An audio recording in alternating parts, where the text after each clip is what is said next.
Bien, aquí tenemos un nuevo ejercicio del enlace químico que cayó en la EBAU de Extremadura, en la PAU, en el año 2013, que nos dicen: explica razonadamente qué tipo de enlace químico debe romperse o qué tipo de fuerza intermolecular hay que vencer para fundir las siguientes especies: cloruro sódico, dióxido de silicio, hielo y aluminio. Bueno, aquí la clave está en el propio enunciado. Podemos encontrarnos dos situaciones, perdón. Es que esas sustancias estén unidas mediante un enlace químico, y tenemos que analizar qué enlace es, o mediante una fuerza intermolecular, porque lo que nos están diciendo es que hay que vencer para fundir. Por tanto, hemos de tener en cuenta que lo que nos están diciendo es que esas sustancias se encuentran en estado sólido, porque fundir es pasar de sólido a líquido. ¿Qué sabemos nosotros? Bueno, nosotros sabemos que los compuestos iónicos siempre están en estado sólido, ¿vale? Porque esa es una característica, su estado de agregación siempre es estado sólido. Los compuestos metálicos, salvo el mercurio a temperatura ambiente, pero también podría estarlo, los compuestos metálicos siempre están en estado sólido. Pero ¿qué pasa en el caso de los compuestos covalentes? Recordemos que compuestos covalentes hay dos tipos. Uno de ellos son los sólidos covalentes,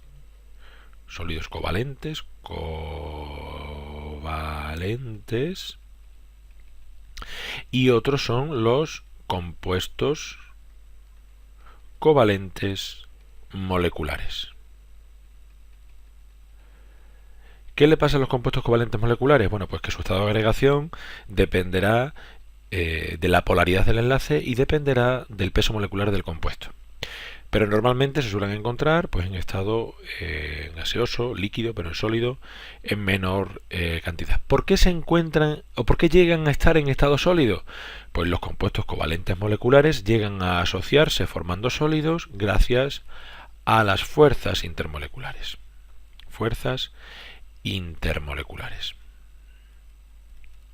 Las fuerzas intermoleculares,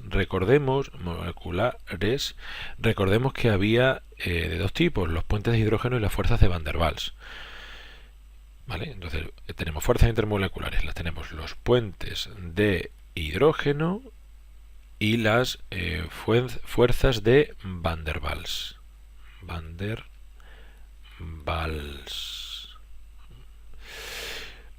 Y esas fuerzas de Van der Waals las podemos clasificar en tres tipos: las fuerzas dipolo-dipolo, que eran las que tenían lugar entre una molécula polar y otra molécula polar; las fuerzas dipolo-dipolo inducido, entre una molécula polar y otra molécula apolar; y las fuerzas de dispersión o de London, que eran entre dos moléculas apolares, apolar y apolar, o átomos neutros.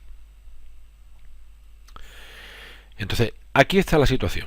Lo que yo tengo que analizar en este ejercicio es ver en cuál de esas situaciones nos encontramos. Entonces vamos con el primero.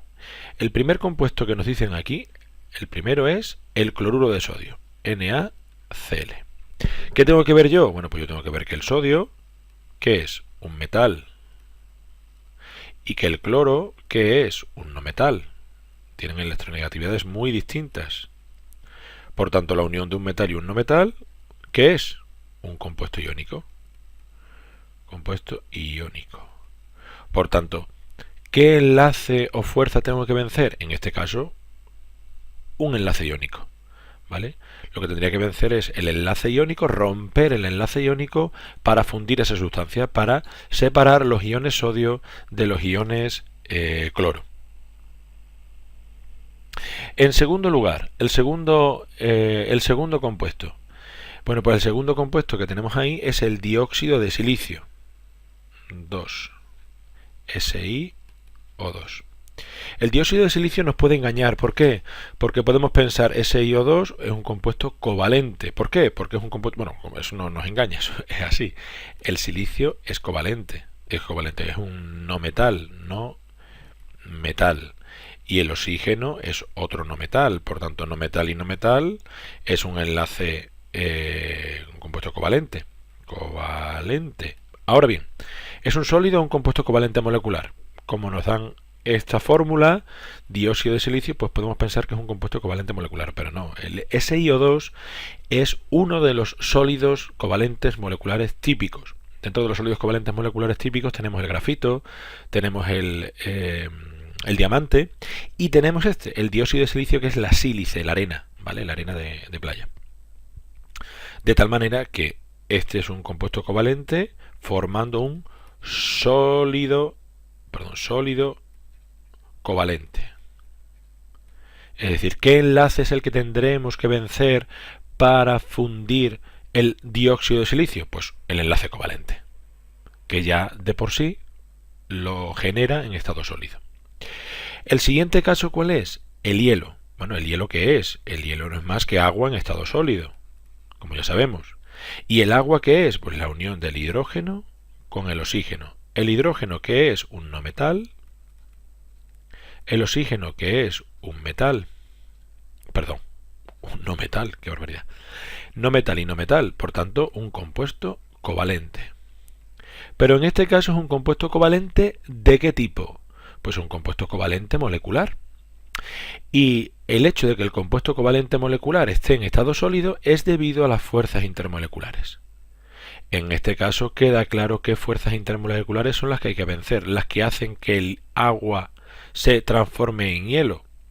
Pues son los puentes de hidrógeno. Y el último caso que nos ponían aquí, el cuarto, es el aluminio. Claro, alguno cuando ve este ejercicio dice, ¿pero aluminio con qué? Bueno, ¿se une el aluminio con qué? El aluminio se une con más átomos de aluminio. ¿Formando qué? Pues un compuesto metálico. Que de por sí ya es sólido, por tanto, el enlace que hay que vencer es el enlace metálico. Es decir, lo que hemos visto en este ejercicio es que cuando me plantean diferentes sustancias, salvo alguna, como por ejemplo el dióxido de silicio, que puede tener trucos si no la conoces, lo que tengo que hacer es analizar qué enlace es el que tiene lugar. Si el enlace es iónico o metálico, ya sé que ese es el enlace que tengo que vencer, porque de por sí ese enlace genera sustancias sólidas. Y si el enlace es covalente, pues tengo que ver si es un sólido covalente o si es un compuesto covalente molecular.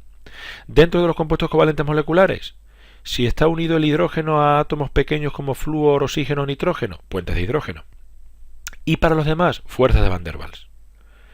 Si la molécula en cuestión es polar, pues sería una fuerza dipolo-dipolo, porque es molécula polar-polar, es la molécula consigo misma. Si la molécula es apolar, pues sería una fuerza de dispersión, porque es apolar con apolar. Por tanto, este segundo caso en este ejercicio no se daría nunca, porque no podemos tener una molécula polar con apolar, porque estamos hablando de una sustancia, y la sustancia o es polar o es apolar. Es decir, este nunca va a ser una posible solución.